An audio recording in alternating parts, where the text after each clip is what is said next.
কুরবানির সবচেয়ে বেশি প্রশ্ন এই পর্যন্ত আমার কাছে আসছে সেটা হলো যে হুজুর আমার কুরবানি দিব, কিন্তু আমার আব্বার আকিকা দিছে কিনা জানি না, আব্বাও বলতে পারে না, বা আমার মায়ের আকিকা দিছে কিনা মা জানে না, বা আমার আকিকা দিছে কিনা আমার মনে পড়তেছে না।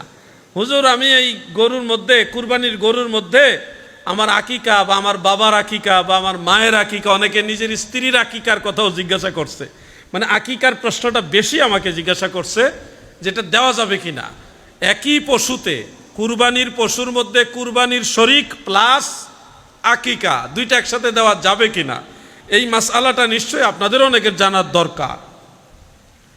মনে রাখবেন, হানাফি মাযহাবের ফুকাহায়ে কেরাম এই ব্যাপারে রায় দিয়েছেন, যে রায়টা ফাতোয়ায়ে তাতার খানিয়ার মধ্যে উল্লেখ আছে। ফাতোয়ায়ে তাতার খানিয়া সেই কিতাবের মধ্যেই মাসআলাটা উল্লেখ। কুরবানির পশুর মধ্যে কুরবানি যেটা আপনার ওয়াজিব, এই ওয়াজিব কুরবানির শরীক বহাল রেখে, ঠিক রেখে, এরপরে যদি আপনি একই পশুর মধ্যে, সেটা গরু হোক, সেটা উট হোক, বা কুরবানির অন্য পশু যেটার মধ্যে একাধিক নাম দেওয়া যায়, এরকম পশু হোক, সেটার মধ্যে আপনি আকিকাও দিতে পারবেন। ওয়াজিব কুরবানির পাশাপাশি আকিকাও দিতে পারবেন, একই পশুতে, গরুতেও পারবেন, উটেতেও পারবেন। তবে ছাগলের মধ্যে আবার দিবেন না, ছাগল বা ভেড়া, বকরি অথবা খাসি, এটা কিন্তু একটা জাস্ট এক অংশ, একজনের পক্ষ থেকে একটা কুরবানি দেওয়া যাবে। এখানে আবার আকিকা আবার কুরবানি দুইটা একসাথে লাগাই দিয়েন না, কিন্তু আকিকা কুরবানি একসাথে চলবে গরু এবং উটের মধ্যে, গরু এবং উটের মধ্যে। এই বছর বাঙালি আমরা জাতি, এটা একটা আজব জাতি, ঘোড়া খাওয়া শুরু করছি। ঘোড়া খাইতে খাইতে খাইতে খাইতে এখন সান্ডা খাওয়া শুরু করছে। কি একটা মুসিবতের যুগে আছি আমরা। এই কতক্ষণ ঘোড়া খায়, কতক্ষণ সান্ডা খায়, আবার কয়দিন ফরেনি কুমির খাওয়া শুরু করে। আমি ভয় পাইতেছি, সান্ডা মনে করে আবার গুইসাপ খাইয়া অনেকে অসুস্থ হয়ে গেছে। খাওয়া বাঙালি সব খাইয়া শেষ করে ফেল, একটা আজব জাতি। মনে রাখবেন, কুরবানির বেলায় কিন্তু আবার ঘোড়া চলবে না, ঘোড়া চলে না, ওটা আবার কুরবানি দিয়া পরে কিন্তু আমও যাইব, সালাও যাইব।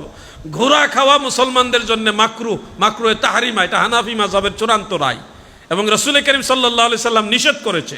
কিছু মূর্খ মৌলবী আছে, শুধু এক সাইডের হাদিস বলে। আরে বাবাজি, এক সময় উটের পেশাব খাওয়াও নবীজি অনুমতি দিছিল, এখন ওই হাদিস বললে হবে?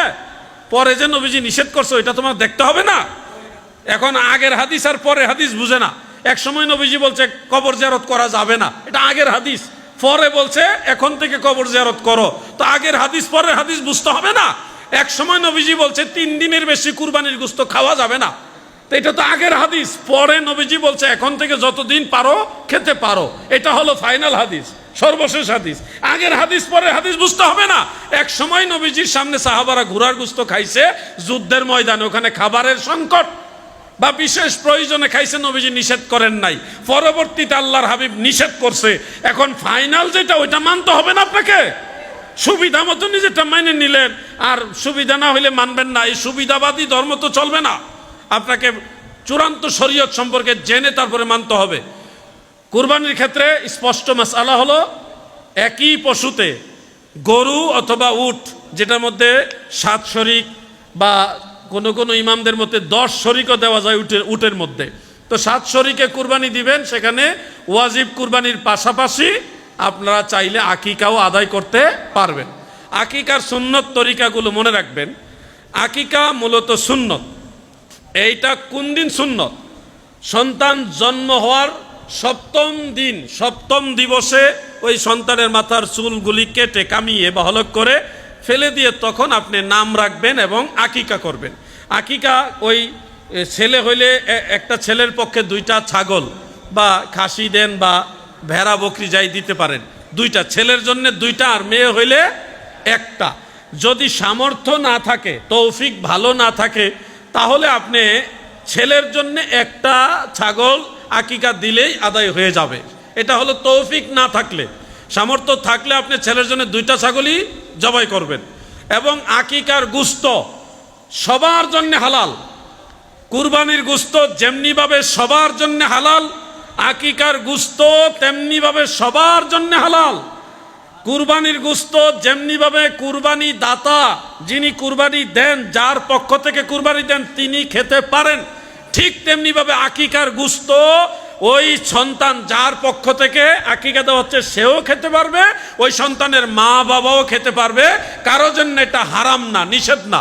তবে আপনি যদি মনে করেন যেহেতু এটা আমার সন্তানের একটা আকিকা, সেই হিসাবে আমি এটা খাবো না, আমি গরিব মানুষদেরকে খাওয়াই দিব, এটাই বেটার হবে আপনার জন্যে। আমি এটাই সাজেস্ট করব, মানুষের খাওয়ান, নাইলে দেখা যাইব আকিকার ছাগল জবাই করে সব ফ্রিজে ঢুকাইব, মানুষের খাওয়াইতো না। আমরা তো স্বভাব ভালো, তো এই জন্য আপনাদের বললো মানুষের খাওয়াই দেন, এটাই হলো আপনাদের জন্য পরামর্শ। বিষয় কি বুঝতে পারছেন? বুঝেন নাই নাকি? বুঝতে পারছেন?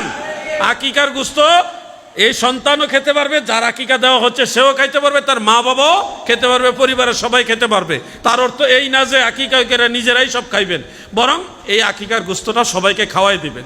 হুজুর আকিকা যদি না দেই তাহলে কি হবে? আকিকা না দিলে যেই সন্তান জন্ম হয়েছে তার আকিকা যদি না দেন, যতদিনই আকিকা না দিবেন ততদিন তার শরীরের মধ্যে রোগ বেমার চলার পথে হঠাৎ উষ্টা খাইয়া পইরা ব্যথা হয়ে যাব, মানে বালা মুসিবত, একটা না একটা সমস্যা, রোগ, হ্যাঁ বেমার, এগুলি লেগেই থাকবে, কখনো এটা সারবে না। এই জন্য সন্তানের ভালো কল্যাণ নিশ্চয়ই বাবা হিসেবে আপনারা সবাই চান, চান কিনা? এই জন্য সন্তানের আকিকা যত দ্রুত সম্ভব আদায় করবেন। এটা হলো সপ্তম দিবসে আদায় করাটা হলো সুন্নত। এখন কেউ যদি অর্থ কষ্টের কারণে বা দারিদ্রতার কারণে সপ্তম দিনে আদায় করতে না পারেন, পরবর্তীতেও আপনি চাইলে আকিকা আদায় করতে পারবেন। কারণ দয়াল নবীজির নবুয়ত প্রকাশ হওয়ার পরে রসুল করিম সাল্লাল্লাহু আলাইহি সাল্লাম নিজের পক্ষ থেকে আবার আকিকা আদায় করেছেন। এটা সহি এবং দাঈফ দুইটা সনদে আছে।